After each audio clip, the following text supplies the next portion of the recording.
I was here 4 years ago, and I remember at the time that the talks weren't put online. I think they were given to TEDsters in a box set of DVDs, which they put on their shelves, where they are now. And actually, Chris called me a week after I'd given my talk and said, "We're going to start putting them online. Could we put yours online?" I said, "Sure." And 4 years later, as he said, it's been seen by it's been downloaded 4 million times. So I suppose you could multiply that by 20 or something to get the number of people who've seen it. And as Chris says, there is a hunger for videos of me. You know.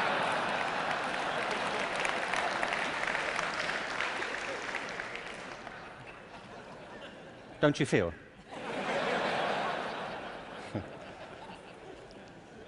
So this whole event has been an elaborate build-up to me doing another one for you, so here it is. Al Gore spoke at the TED conference I spoke at 4 years ago and talked about the climate crisis, and I referenced that at the end of my last talk. So I want to pick up from there, because I only had 18 minutes, frankly. And so as I was saying,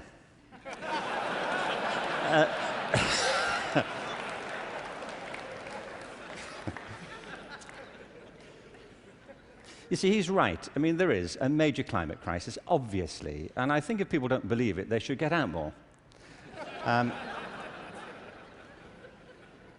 But I believe there's a second climate crisis, which is as severe, which has the same origins, and that we have to deal with the same urgency.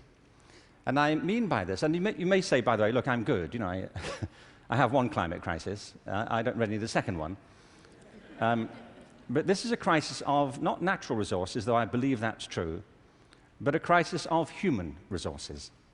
I believe fundamentally, as many speakers have said during the past few days, that we make very poor use of our talents.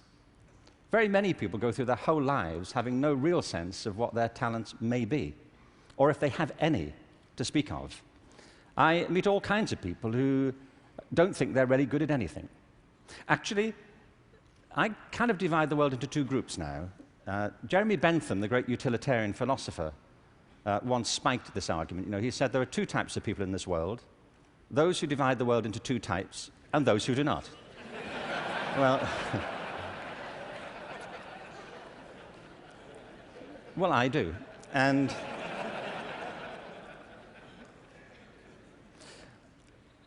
I meet all kinds of people who don't enjoy what they do. They simply go through their lives getting on with it. They get no great pleasure from what they do. They endure it rather than enjoy it and wait for the weekend. But I also meet people who love what they do and couldn't imagine doing anything else. If you said to them, "Don't do this anymore," they'd wonder what you were talking about. Because it isn't what they do, it's who they are. They say, "But this is me. You know, it would be foolish for me to abandon this because it speaks to my most authentic self." And it's not true of enough people. In fact, on the contrary, I think it's still true of a minority of people. And I think there are many possible explanations for it, and high among them is education. Because education, in a way, dislocates very many people from their natural talents. And human resources are like natural resources. They're often buried deep. You have to go looking for them. They're not just lying around on the surface. You have to create the circumstances where they show themselves. And you might imagine education would be the way that happens, but too often it's not. Every education system in the world is being reformed at the moment, and it's not enough. Reform is no use anymore, because that's simply improving a broken model. What we need, and the word's been used many times during the course of the past few days, is not evolution, but a revolution in education. This has to be transformed into something else.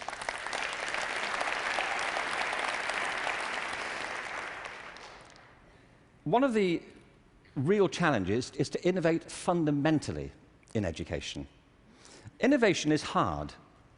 because it means doing something that people don't find very easy for the most part. It means challenging what we take for granted, things that we think are obvious. The great problem for reform or transformation is the tyranny of common sense. Things that people think, well, they can't be done any other way because that's the way it's done. I came across a great quote recently from Abraham Lincoln, who I thought you'd be pleased to have quoted at this point. He said this in December 1862 to the second annual meeting of Congress. I ought to explain that I have no idea what was happening at the time. We don't teach American history in Britain. We suppress it. You know, this is our policy, so... So no doubt something fascinating was happening in December 1862, which the Americans among us will be aware of. But he said this: the dogmas of the quiet past are inadequate to the stormy present. The occasion is piled high with difficulty, and we must rise with the occasion. I love that. Not rise to it, rise with it. As our case is new, so we must think anew and act anew. We must disenthrall ourselves, and then we shall save our country. I love that word, disenthrall. You know what he means? That there are ideas that all of us are enthralled to, which we simply take for granted as the natural order of things, the way things are. And many of our ideas have been formed not to meet the circumstances of this century, but to cope with the circumstances of previous centuries. But our minds are still hypnotized by them, and we have to disenthrall ourselves of some of them. Now, doing this is easier said than done. It's very hard to know, by the way, what it is you take for granted. And the reason is that you take it for granted. So let me ask you something you may take for granted. How many of you here are over the age of 25? That's not what I think you take for granted. I'm sure you're familiar with that already. But are there any people here under the age of 25? Great. Now, those over 25, could you put your hands up if you're wearing a wristwatch? Now, that's a great deal of us, isn't it? Ask a room full of teenagers the same thing. Teenagers do not wear wristwatches. I don't mean they can't or they're not allowed to. They just often choose not to. And the reason is, you see, that we were brought up in a pre-digital culture, those of us over 25, and so for us, if you want to know the time, you have to wear something to tell it. Kids now live in a world which is digitized, and the time for them is everywhere. They see no reason to do this. And by the way, you don't need to do it either. It's just that you've always done it, and you carry on doing it. My daughter never wears a watch. My daughter Kate, who's 20, she doesn't see the point. You know, as she says, you know, like, it's a single-function device. You know, like how lame is that? You know, and I say, no, it tells the date as well. You know, it has multiple functions. But you see, there are things we're enthralled to in education. Let me give you a couple of examples. One of them is the idea of linearity. That it starts here, and you go through a track, and if you do everything right, you will end up set for the rest of your life. Everybody who's spoken at TED has told us implicitly or sometimes explicitly a different story, that life is not linear, it's organic. We create our lives symbiotically as we explore our talents in relation to the circumstances they help to create for us. But you know, we have become obsessed with this linear narrative, and probably the pinnacle for education is getting you to college. I think we are obsessed with getting people to college. Certain sorts of college. I don't mean you shouldn't go to college, but not everybody needs to go, and not everybody needs to go now. Maybe they go later, not right away. I was up in San Francisco a while ago doing a book signing. There was this guy buying a book. He was in his 30s, and I said, "What do you do?" And he said, "I'm a fireman." And I said, "How long have you been a fireman?" He said, "Always. I've always been a fireman." And I said, "Well, when did you decide?" He said, "As a kid." He said, "Actually, it was a problem for me at school, because at school, everybody wanted to be a fireman." He said, "But I wanted to be a fireman." You know, and he said, "When I got to the senior year of school, my teachers didn't take it seriously. This one teacher didn't take it seriously. He said, I was throwing my life away if that's all I chose to do with it. that I should go to college, I should become a professional person, I had great potential, and I was wasting my talent to do that.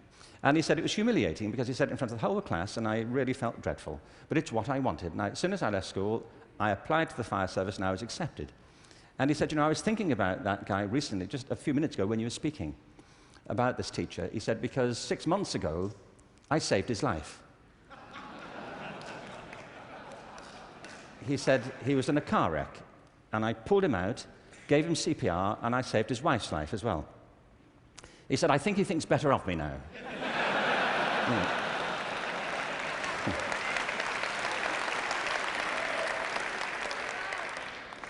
You know what I mean? Human communities depend upon a diversity of talent, not a singular conception of ability. And at the heart of our challenges, at the heart of the challenge is to reconstitute our sense of ability and of intelligence. This linearity thing is a problem. When I arrived in LA about 9 years ago, I came across a policy statement, very well intentioned, which said college begins in kindergarten. No, it doesn't.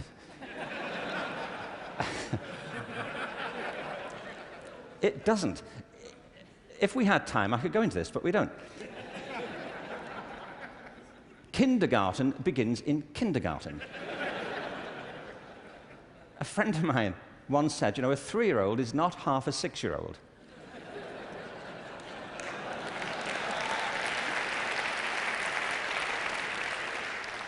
They're 3. But as we just heard in this last session, there's such competition now to get into kindergarten, to get to the right kindergarten, that people are being interviewed for it at 3. Kids sitting in front of unimpressed panels, you know, with their resumes. Flicking through it, saying, what, this is it?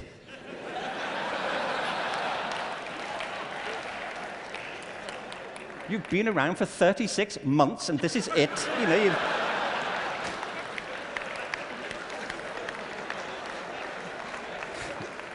you've achieved nothing. I mean, spent the first 6 months breastfeeding, what I can say. I mean, see, it's outrageous as a conception, but it tracks through. The other big issue is conformity. We have built our education systems on the model of fast food. This is something Jamie Oliver talked about the other day. You know, there are 2 models of quality assurance in catering. One is fast food, where everything is standardized. The other are things like Zagat and Michelin restaurants, where everything is not standardized. They're customized to local circumstances. And we have sold ourselves into a fast food model of education. And it's impoverishing our spirits and our energies as much as fast food is depleting our physical bodies.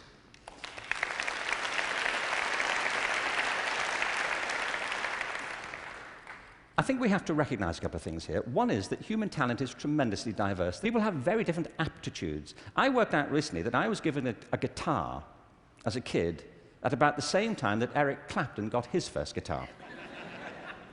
You know, it worked out for Eric, that's all I'm saying. You know, in a way, it did not for me. I could not get this thing to work, you know. No matter how often and how hard I blew into it, you know, it just wouldn't work. But it's not only about that, it's about passion. Often people are good at things they don't really care for. It's about passion and what excites our spirit and our energy. And if you're doing the thing that you love to do, that you're good at, time takes a different course entirely. My wife's just finished writing a novel, and I think it's a great book. But she disappears for hours on end. You know this. If you're doing something you love, an hour feels like 5 minutes. If you're doing something that doesn't resonate with your spirit, 5 minutes feels like an hour. And the reason so many people are opting out of education is because it doesn't feed their spirit. It doesn't feed their energy or their passion. So I think we have to change metaphors. We have to go from what is essentially an industrial model of education, a manufacturing model, which is based on linearity and conformity and batching people. We have to move to a model that is based more on principles of agriculture. We have to recognize that human flourishing is not a mechanical process, it's an organic process. And you cannot predict the outcome of human development. All you can do is, like a farmer, is create the conditions under which they will begin to flourish. So when we look at reforming education and transforming it, it isn't like cloning a system. There are great ones, like KIPS. It's a great system. There are many great models. It's about customizing them to your circumstances and personalizing education to the people you're actually teaching. And doing that, I think, is the answer to the future, because it's not about scaling a new solution. It's about creating a movement in education in which people develop their own solutions, but with external support based on a personalized curriculum. Now, in this room, there are people who represent extraordinary resources in business, in multimedia, in the internet. These technologies, combined with extraordinary talents of teachers, provide an opportunity to revolutionize education. And I urge you to get involved in it, because it's vital not just to ourselves, but to the future of our children.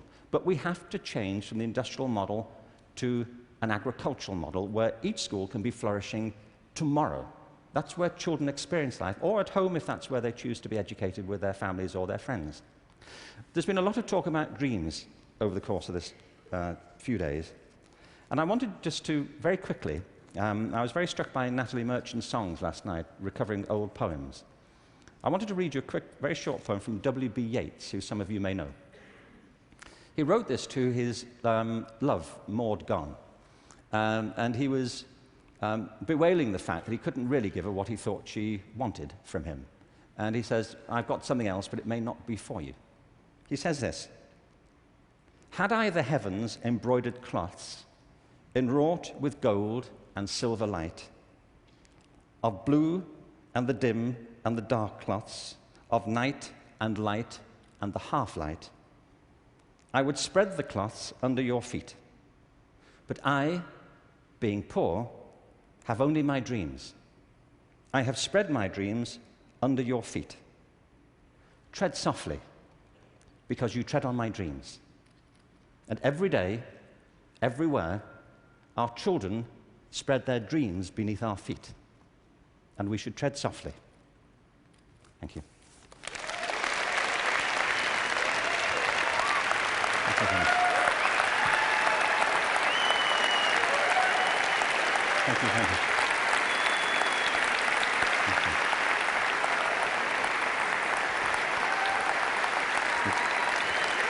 Thank you very much.